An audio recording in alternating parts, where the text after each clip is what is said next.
Welcome to Vader TV, the site on innovation and innovators. I'm Bambi Francisco. Baynote tracks consumer behavior to let retail clients better service their potential customers. And Jack Jia, he is the CEO and founder of Baynote, is here to tell us more about his company. Jack, thanks for joining us. Thank you. For those not so familiar with Baynote, your customers include eBay, Motorola, Glam. How are they using your service? They use it for different kind of websites. So 30% of them for e-commerce site, really for increasing revenue, and others for really customer experience, better support, even intranet. And so the fundamental thing is we kind of bring in what really made Google very successful. The page rank, make search work. We bring that to your site search. What also made what Amazon very successful, the people who like this also like the other product, bring that to your own sites. And we put a brain behind it. So it's not just based on individuals' behaviors and past behaviors. We actually use the collective wisdom of the site visitors. So essentially you're watching and following consumer behavior and you're recommending relevant alternatives to, say, purchase. Or when a consumer goes onto eBay, maybe you recommend a certain item that they might want to purchase. Is that correct? That's right. And we also just watch sort of the people with a similar interest, similar contacts. We all have a lot of different interests, but when it comes down to buy a particular thing, I like to hang out with the things people who actually have that same interest. And I'm a high-end biker. I like to bicycle a lot.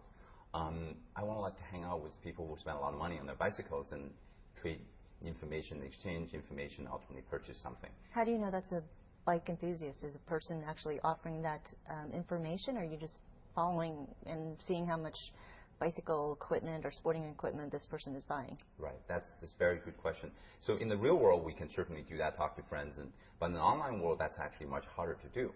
But the good thing is that online world can also watch every single user who cares about high-end bicycles. Mm-hmm. And we don't have to know who they are. We don't have to identify them. Mm-hmm. Their behavior will tell us what they like and what they don't like. The wisdom crowd says, collectively, these guys will tell you precisely what's the best thing. You follow or monitor 20 behavioral characteristics to group people in a certain peer group. What are they? There's a lot of different things to what they searched on, what they intend on, what they clicked on. Mm-hmm. Ultimately leads to where they spend time on. Right? Mm-hmm. If they click something and backed out, they don't interested that product or content. But if they go down somewhere, ultimately finds a piece of content and come back to that over and over, that's actually interesting to him. Do you also track purchases? How often or we track purchases as well, but we don't overweight purchases. Part of the problem of overweighting purchases tends to drive you to popular products or really bestseller. What do you overweight? You overweight really what the community collectively say, what they want. That often actually is niche product. Follow the long tail story is you tend to have these products, not necessarily the bestseller, but the people who bought them love them.